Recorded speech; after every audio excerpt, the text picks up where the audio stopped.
Welcome, everyone, and thank you for joining us for the final conversation in our special World Breastfeeding Week series.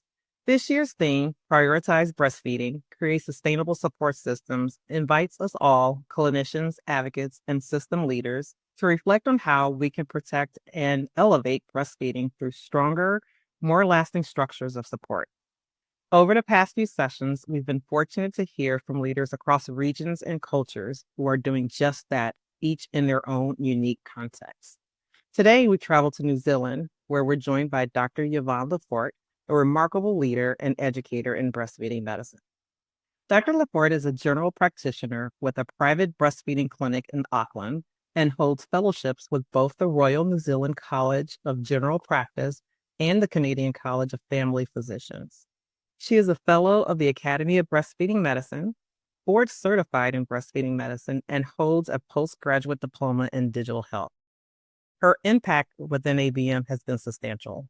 After serving 7 years on our board of directors, she continues to contribute meaningfully through her work on the protocol, governance, and food code compliance committees.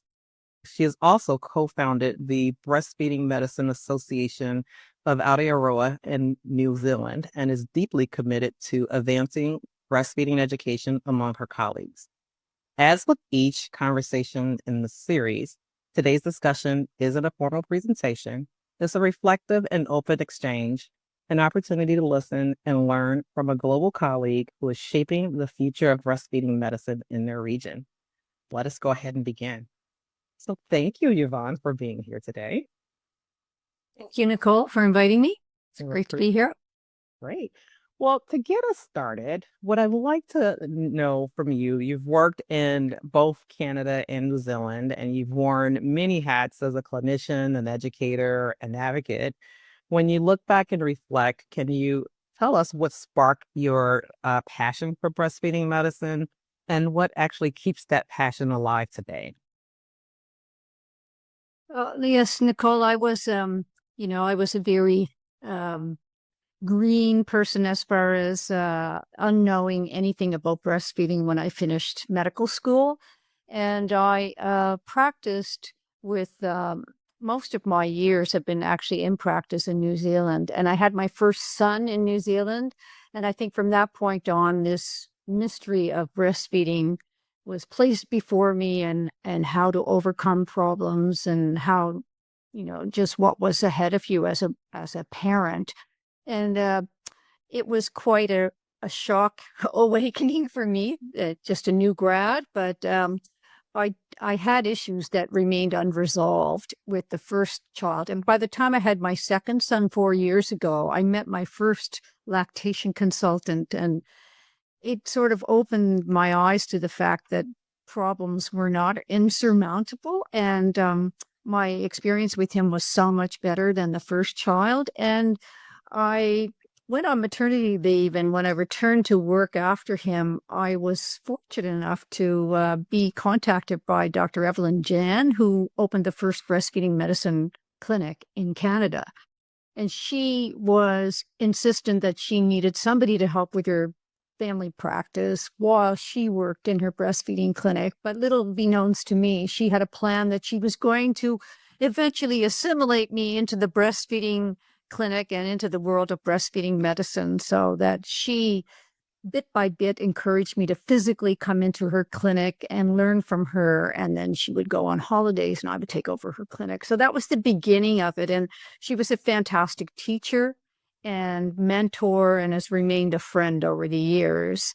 But I think that is really what got me interested in it, because of my own personal experience first, to say, wow, there are a lot of things that can happen. It's not as easy and as simple and straightforward as I would have imagined. And then the fact that I met up with someone like Dr. Jan, who could actually, help people, and the IBCLC that worked with her, I must give her credit as well. But the approach to the breastfeeding mother and baby, remained with me. And as I moved in back, like I kind of did a bit of jumping around the world. But when I moved back to New Zealand after working with Dr. Jan, I felt like I needed to continue this interest and further my education and my skills and in this area. So, yeah, I arrived in New Zealand and nobody had even heard of breastfeeding medicine or doctors that are interested, involved, or heaven forbid, have anything to offer beyond what the lactation consultants and midwives of New Zealand knew. But eventually I found my way among them. And what continues me in this area is that unlike so many areas of medicine, when you work with breastfeeding mothers and babies and you can help them achieve their goals, it has such an impact on the rest of their life. And they're young enough that you can actually, give these babies, and now we know mothers as well, you can change their health outcomes by helping them achieve the breastfeeding goals that they have. And I really knew at that time that the default for when doctors were approached by breastfeeding mothers, the default was actually to feed with formula if they couldn't solve the problem. So for me, it was a great experience to be able to solve problems and at least move in the direction of solving problems rather than just reflexively saying, oh, it doesn't really matter. Just give them a bottle of formula. So yeah, and over the years, it's continued to give me that great joy, and that I mean, things have changed a lot because women know much more about the the management, shall we say, or the strategies with common breastfeeding problems. And sometimes they know too much. They get conflicting information, and they're overrun by apps and chat groups and all sorts of influences. So to actually have the privilege of being able to communicate evidence-based knowledge to these people that really, they really deserve to know what is the best practice for their condition or problem or whatever. That's been very fulfilling for me. And over the years, I've had many, people come back. My baby's now 5. I suddenly realized I didn't thank you because it's been so busy. But yeah, it's quite nice to know that you're effective. And I don't do direct marketing, but all my clients come to me really by word of mouth and by reputation, which is the way I like it. That's very significant and very important, and such a remarkable entryway into breastfeeding medicine, starting with your own kind of issues and challenges that you needed to overcome, and the enlightenment and with your second child, and having Dr. Jane mentor you and open these doors to mindsets that just wasn't as prevalent as it could have been. And sounds like you were a champion in New Zealand, is what I'm hearing. I was definitely a pioneer. That's how I described myself, because there were people in Australia at the time that were doing breastfeeding medicine, and they were members of the Academy of Breastfeeding Medicine before I'd even heard of the organization. So they were very supportive to me and very available to me if I needed sort of resources or direction or what have you. Because, we're going back to my 2002 or 3. So, internet and access to information was pretty limited. And there was no such thing as remote learning. That was really just starting. And so I've made many, many, many trips to ABM meetings on my own just to try to further my knowledge, but also to answer some of my questions that I really couldn't find answers to. I'm still doing that though. But it's really wonderful to hear you say that ABM has served as a resource for you in answering some of those questions that you were not able to answer. Yeah, I always feel like our biggest resource as an organization are our members, and the people that I met and got to know better and better over the years have been invaluable to my education. Sure, we all do online courses and we read articles and we participate in journal clubs and all of that, but there's because we're such a new and sort of underfunded field, shall we say, we depend very much on each other's clinical experience as subject matter experts. And to get to know people in an informal setting over coffee or dinner or what have you has been really, really great for me. And has opened doors for my, my development, definitely. That's wonderful. It's been really remarkable for me to participate in this series and have these conversations throughout this week. From hearing your perspective from the clinician side, and then it resonates so clearly for me. I was a breastfeeding mom, and so much of what you say and it completely resonates so well with me. I remember going back and thanking my lactation consultant once my brain got clear and I was successful. I remember going back to thank them as well. Now let's talk a little bit about what breastfeeding medicine looks like today in your region in New Zealand. How would you describe the practice in New Zealand now? From First your of all, I have days. colleagues.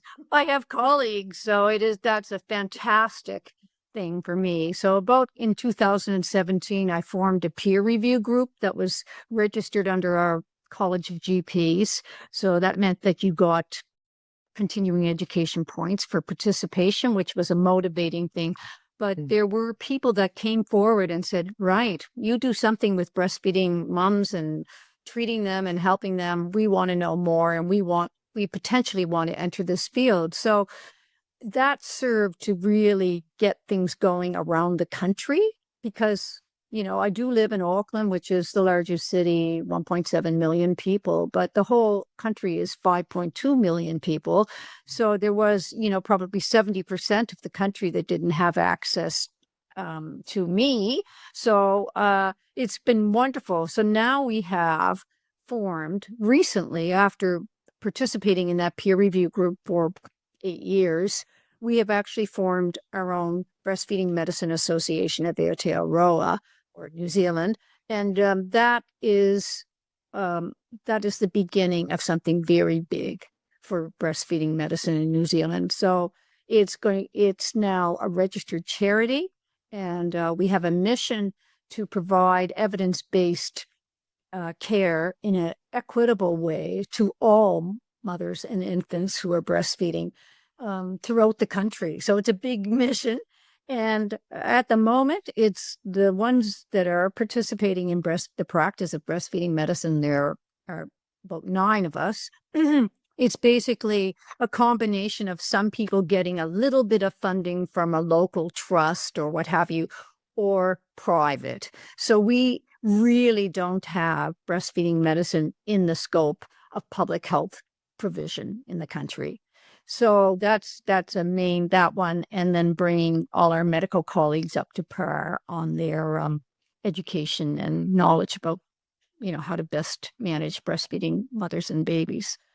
So we have a big job ahead of us, but at least we have an identity and a mission, and some nice young enthusiastic doctors with young children themselves. No infants. So I guess our youngest one would be about a year old. But yeah, but that's a new workforce, and I'm really excited about that. And we're actually putting on our first conference for doctors in November as a one-day thing in Auckland. And so that's a really tremendous thing to have happen. But we've actually gone ahead and tried to make ourselves known by participating in other discipline conferences, like some of the ONG conferences, and there was a sustainable health conference that one of us spoke at, and our general practice annual conference, we had a presentation there. So although we're not actually officially, really sanctioned by our public health service, we're making inroads and saying this area does exist, and the people that need our help actually, should be getting this help through us, but not having to pay for it, that it should be included in maternity services. So we're moving, but we're on a real cusp. So if you ask me in 5 years, I hope I can tell you, wow, we've done so much. But yeah. Well, just look at it like this. Every organization, when it's formed, is formed because there's a significant deficit and a gap and a need for change. And those goals are always going to be huge, and it's ripe with wonderful opportunity. And so it's wonderful to you say you have a group of energetic, engaged colleagues that's walking alongside you in this effort. You kind of touched on my next question a little bit about whether or not breastfeeding medicine is recognized as a distinct specialty in your region. Based on some of your comments previously, it sounds like it may not be, but maybe emerging more. Well, the maternity care services in New Zealand are, really driven by midwives, and our IBCLC population is still overwhelmingly with a midwifery or a nursing background. And a lot of the direct patient sort of support is done through IBCLCs who for work within the public health system. There are private ones as well. But so for us to, as doctors, to try to, first of all, forge our way into the field, we really had to work with the IBCLCs and the midwives to show them our role and to, so people will say, well, what's the difference between a breastfeeding medicine doctor and an IBCLC or a lactation consultant? So I think we're quite capable of answering that now. So the next move is really among our medical colleagues. And bit by bit, we are being recognized by our colleagues. And then the next step will be really with the people that hold the purse strings and design policy for provision of healthcare in the country, that we find a way to penetrate that and or to lobby our way into that. It's and all over the world, we're all aware of tight budgets on healthcare provision and cuts being made and all these things. So the climate really for adding a new area of service is quite daunting. However, we have more information and more evidence of the impact of breastfeeding, as I said before, not just on the infant's health, but on the mother's, lifetime implications. So that's really the direction that we're trying to make some inroads. And even what we'd like to be able to do is, I don't know if you understand or if anyone understands, we don't hardly understand ourselves who live there, but there is a publicly funded system and there is a private system. And the private system, you can either pay up front for services, not every service, but a lot of services, or you can purchase insurance that will reimburse you if you see people in the public system.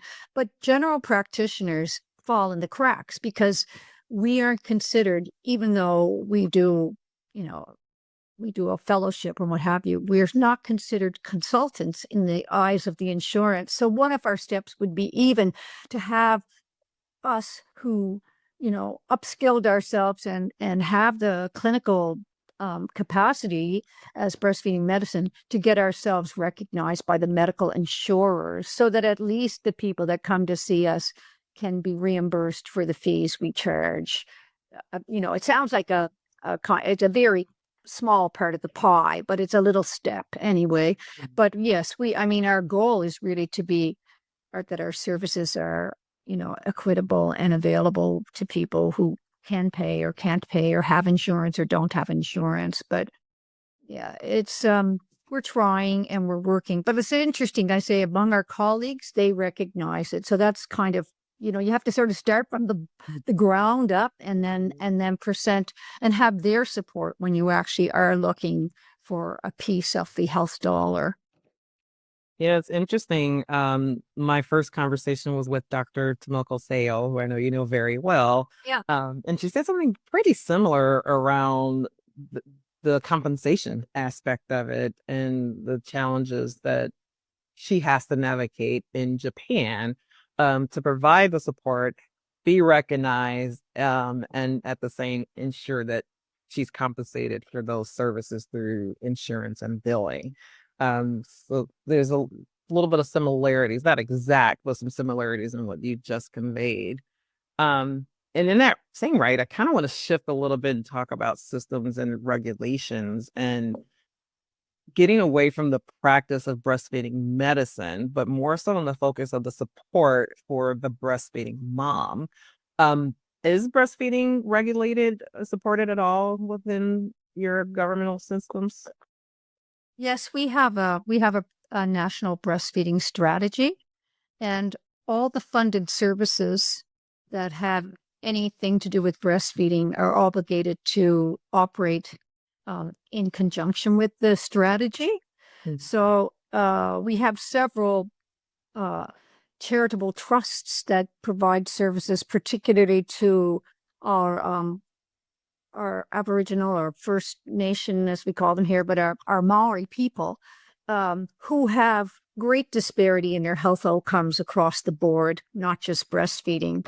So, for instance, there's a particular part of Auckland in the southern part of the city it has a higher Maori population than other districts, and there has been um, a very fantastic charitable foundation that has arisen there that will provide breastfeeding services. But they're all these groups that have started around the country are all obligated and sort of aware and consistent with our national breastfeeding strategy. We also have we also have um, it's a well child service that has been in New Zealand for at least 100 years. Um, and in the UK, it's called the Royal Plunket Society. We shortened it to Plunket Society. But they are well child nurses. And they've recently, in the last sort of 5 to 6 years, they have a lot of contact with mothers and babies, period. They do screening and all sorts of developmental checks. So they've really increased their workforce with IBCLCs, and they've made that service available as an add-on if people are coming for their regular kind of developmental checks, and they're nationally funded, so they can do free lactation services remotely, primarily. But yes, there's a great group called the Women's Health Action, and they're a charity that was established in the early 80s, and they've taken it upon themselves because their focus is basically on women's health and services to women, but they've taken it on themselves to be quite interested in the first 1,000 days. So what they have done, and this is just in the last few years, but they've made a directory of all the people across the country who provide breastfeeding services to mothers, and this includes the ones that are funded by the government and, as I say, under the breastfeeding national breastfeeding strategy, or private lactation consultants. And as well, they're including us, the breastfeeding medicine doctors across the country. So that's been a really good thing that they took upon themselves to put up. And again, it's all in keeping with what the strategy's goals are for the country. Um, so that's a relatively new thing. Um, yeah, and I think all of us who work in the area are quite aware that we have to work together, and we have so many. I know you mentioned something in your preview of today about barriers, and I think Mhm. New Zealand is a long, skinny country. If you look at it, it's a very north-south oriented country, and we have lakes and rivers and mountains and all sorts of geographical barriers. And our population density, although it's about 19 per square mile, as I say, there's areas of urban where it's very dense, but there's a lot of areas where people are spread out, and they just don't merit some people call it the postcode lottery of health services, because depending on where you live, your access to health services are not as good, meaning you have to travel hundreds of miles to get to the urban center where that service might be provided. So in in keeping with this idea of this directory, everybody listed on the directory can do online or remote services. So that's been, to me, that was a really great development, because I know that with my experience has been that people will come to conferences and they say, oh, I wish you lived here, or I wish and it is really, really hard. We're just not that type of geographical country where we can have everything available everywhere. I'm sort of diverting here, but I think, when we look at services, the first thing is really where you live. But now with our remote access, and thank you, with the one thing of COVID-19, as we know, it forced us into using the technology that was available and in the embracing digital resources. You just hit on what I was going to touch on. We've talked a lot about the access and support and just kind of how the geography of New Zealand can make it difficult for some to access care. But it sounds like technology is being highly utilized and optimized to ensure, that access to support and health interventions when needed as related to breastfeeding support. Yeah, they've really embraced it. And I think when I first heard of, especially in medicine as doctors, we think, oh my gosh, you can't possibly treat a person on a screen. And then when we really learned our skills that we needed to do, it's been a really great thing for a country like New Zealand. Definitely, definitely. Yeah, it's wonderful. I want to switch us a little bit to talk about kind of the cultural landscape. How is breastfeeding viewed culturally in your part of the world? It's wonderful that there's the governmental policies that exist and then the funding resources that exist and now the access is there. But what does it look like as far as are there common myths or barriers that moms or families have that poses barriers that prevent higher rates in breastfeeding at the beginning, 6 months through a year stage? What does that look like in New Zealand? So, yeah, we do have, the rates do tell a story. And we have sort of 4 points that we measure breastfeeding rates. So we measure breastfeeding rates when the woman and the baby are discharged. We record a rate at 2 weeks postpartum, 6 weeks postpartum, and 3 months.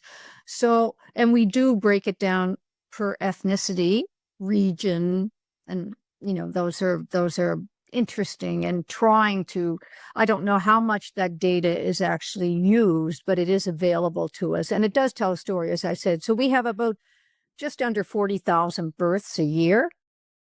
And the very beginning on discharge, exclusive breastfeeding is 77.9, and that's everybody included.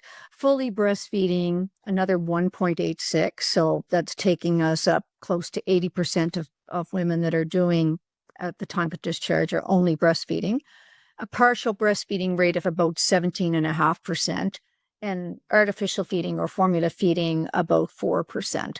But when we break it down, we look at the people who are reporting their ethnicity as New Zealand European or Pakeha is about 84%, and Maori, our native indigenous people, is about 81%.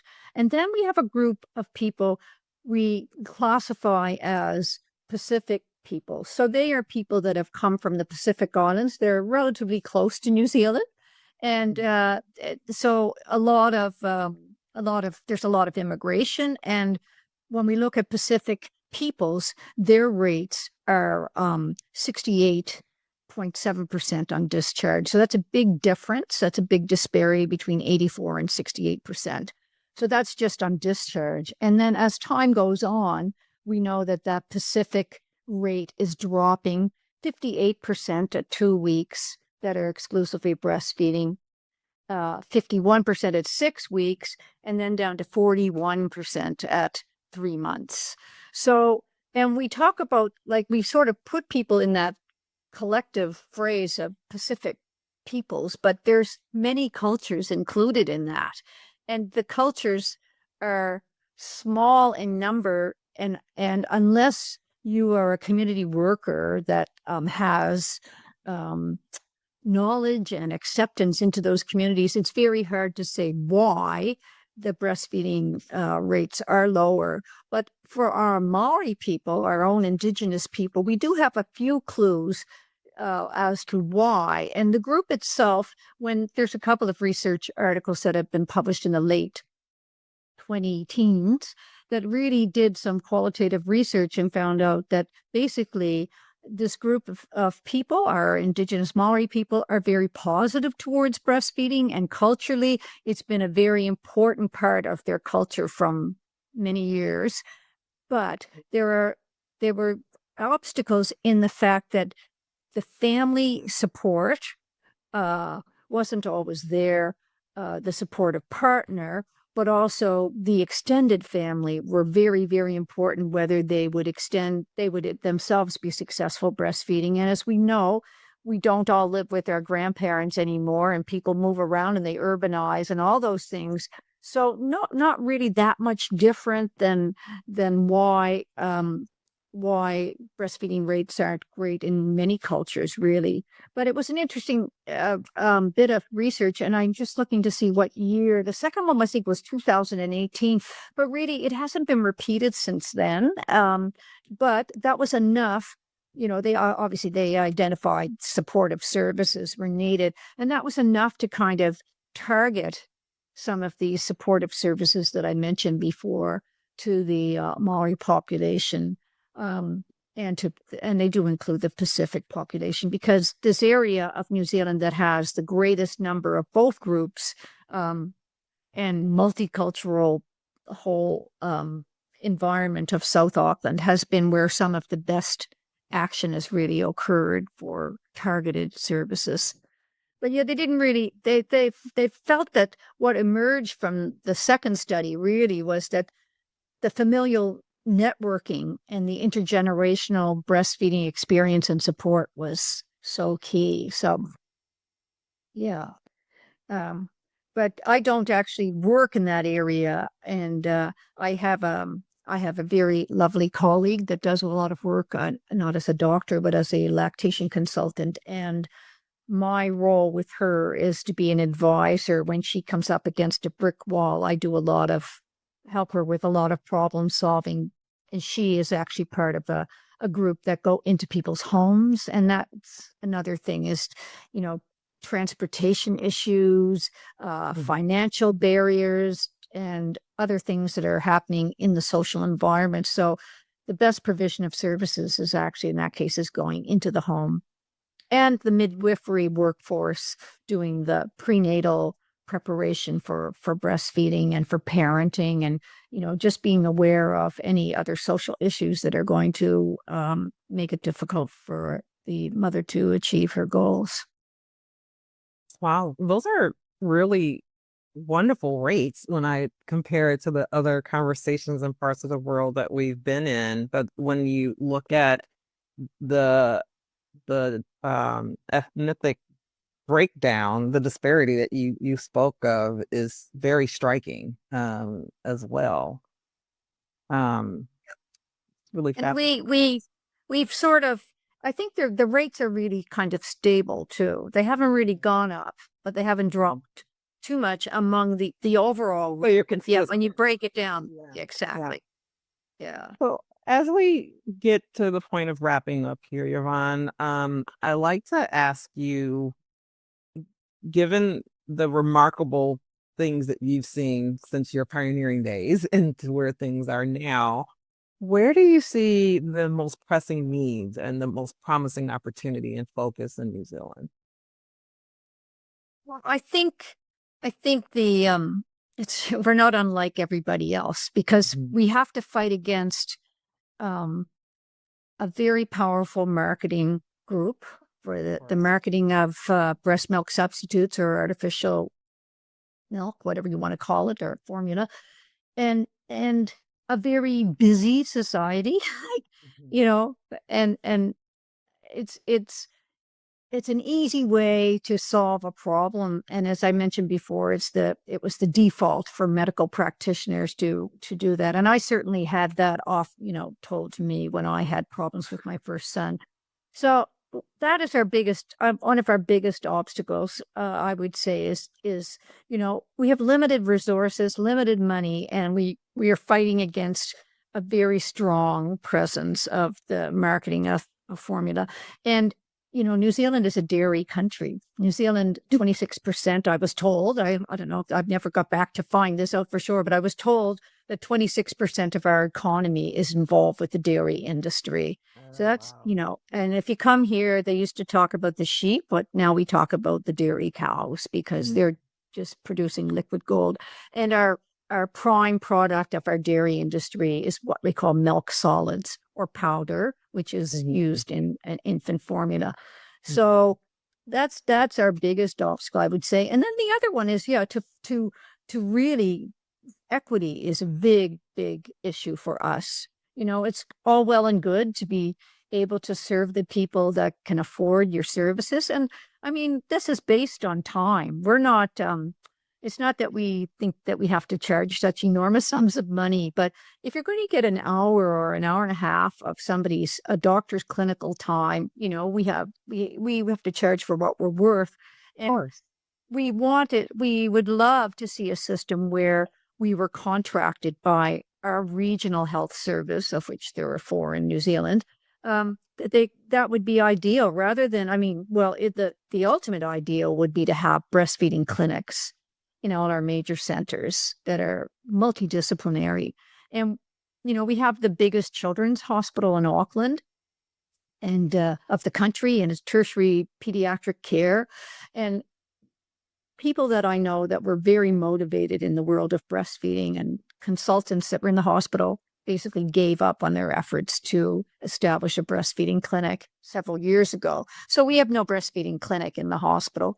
We're working towards milk banks. We have some milk banks through the country, but a lot of the things I hear everybody else talk about, we really just don't have that. And the other thing I would like to see is much more education for our healthcare providers, our doctors, basically, and that Mm. we could infiltrate all the areas of medical provision of services to be breastfeeding knowledgeable and skilled, and those things.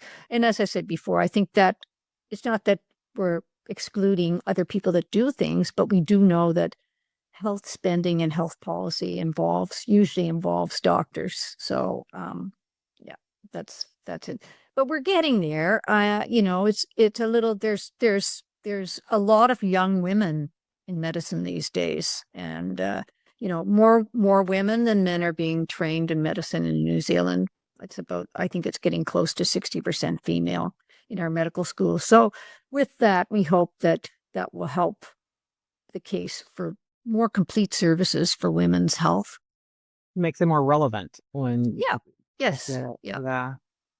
yeah. That's wonderful. Well, it seems like, based on my takeaway from you today, is that there's been significant progress and lots of great stabilization and systems in place, and then yet there's still a lot of opportunity. Yes. Yes. It's And I forward. guess what I'm looking at too is the opportunities that extend beyond my clinical work. Like I'm on the board of the New Zealand Breastfeeding Alliance, which oversees the hospital initiative, the baby friendly hospital initiative throughout the country. And it does other promotional things, and it's kind of a watchdog. And I really would like to put more of myself into that. And when we see opportunities like a public health committee was looking for a new representative, to try to get one of us on there, like all these inroads that we can make while we're still primarily clinical people Mhm. it, it's really got to happen. But yeah. Well, that's wonderful. Well, you know what? Thank you so much, Dr. Lefort. This was really wonderful hearing your insights and talking through your experiences and learning about all of the things that you've done to advance breastfeeding medicine in New Zealand and beyond. You're kind of like a little traveling resource between multiple countries. Um, Oh, so that's going to close us out. So with this conversation, we're wrapping up our special World Breastfeeding Week series. Across the past several sessions, we've heard from colleagues around the globe, each working in their own context to prioritize breastfeeding and create sustainable support systems. And these conversations have highlighted a unique shared commitment and creativity, and most importantly, the resilience that define this field of breastfeeding medicine.